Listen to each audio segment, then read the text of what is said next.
Nah, sekarang kita akan lanjut bagaimana cara membuat sebuah komponen di React.js.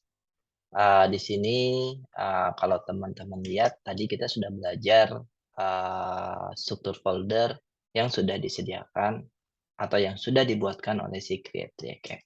Nah, untuk membuat komponen, di dalam, aplikasi React.js di sini biar lebih rapi di dalam folder src, kita akan membuat sebuah folder komponen. Lalu di sini, kita akan buat komponennya dengan nama counter.js.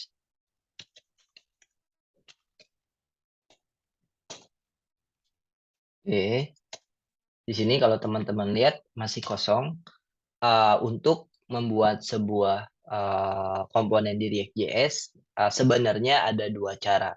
Cara yang pertama bisa dengan menggunakan kelas atau disebutnya kelas komponen, atau yang kedua bisa menggunakan function atau disebutnya functional component.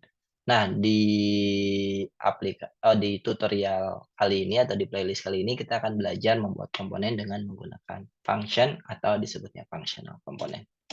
Nah, untuk membuat sebuah komponen dengan function seperti membuat sebuah function di JavaScript. Cuma bedanya di sini untuk nama function-nya harus atau wajib dengan huruf besar. Misalkan di sini function counter kita invoke, lalu di sini pakai curly bracket. Dan di sini wajib mereturn sebuah JSX. JSX itu sebuah ekstensi yang ada di React.js yang memungkinkan kita untuk menulis sebuah kode HTML di dalam file yang berekstensi JavaScript. Misalnya di sini kita akan tuliskan sebuah div, lalu di sini pakai H1, misalkan counter komponen. Oke, kalau udah di sini kita tutup. Oke, di sini biar komponen ini bisa dipakai atau digunakan di komponen lain, jangan lupa kita export default counter. Gitu. Nah, sesimpel ini cara kita membuat sebuah komponen di aplikasi React.js kita. Jadi kita kayak membuat sebuah function JavaScript biasa, cuma bedanya di sini penamaannya harus menggunakan huruf besar. Itu yang membedakan antara function JavaScript biasa dengan React komponen. Lalu untuk return-nya sendiri di sini kita bisa mereturn sebuah tag HTML. Nanti tag-tag HTML bisa teman-teman return di bagian sini. Nah, sekarang kita akan coba gunakan si counter komponen ini di dalam komponen lain. Misalnya di sini kita akan return komponen HTML kita, komponen counter kita di dalam komponen app.js. Saya akan hapus dulu semuanya yang ada di dalam komponen app.js, lalu di sini saya akan mengimport counter komponen yang baru saja kita buat, lalu kita akan pasang di bagian app.js. Kita akan lihat sekarang kalau strukturnya seperti ini, apa yang terjadi.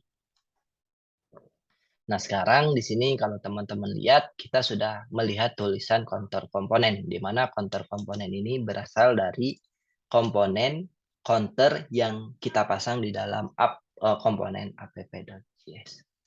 Nah, ini ada warning di mana dia ngasih tahu bahwa logonya ini nggak dipakai katanya. Jadi kalau misalkan ada warning-warning kayak gini, teman-teman bisa rapiin atau kita hapus.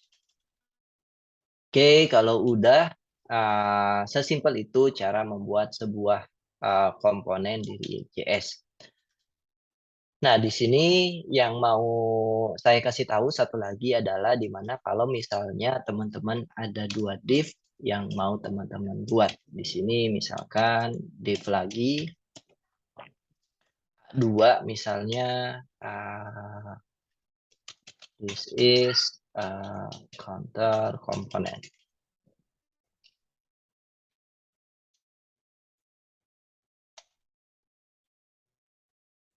Nah, Kalau misalnya teman-teman tulis seperti ini, React.js nantinya akan memunculkan sebuah error atau nge-throw sebuah error. Kenapa? Karena kita hanya bisa me-return single parent komponen. Jadi kalau seperti ini, di sini ada 2 parent, artinya ada div yang pertama sama ada div yang kedua. Nah, teman-teman bisa, apa namanya,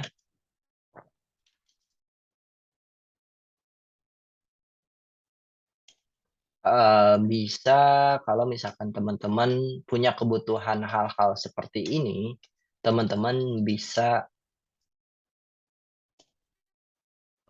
tutup dengan yang namanya fragmen atau, tag kosong seperti ini. Nah, ini juga bisa. Di sini kalau seperti ini kita simpan. Nah, sekarang sukses atau berjalan dengan, seperti biasa, gitu. Ini yang disebut dengan React Fragment. Ini adalah di versi baru, di versi sebelumnya kalau teman-teman, melihat tulisan seperti ini,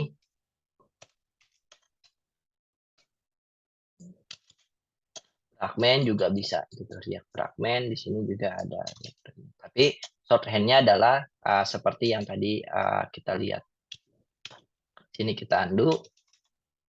Gitu. Jadi di sini React ini return-nya hanya menerima single parent komponen. Jadi kalau ada 2 parent silakan teman-teman bungkus dengan menggunakan React Fragment. Kalau ada 2 parent di dalam return-nya ini nanti by default React akan nge-throw sebuah error dan aplikasinya akan memunculkan error atau tidak jalan.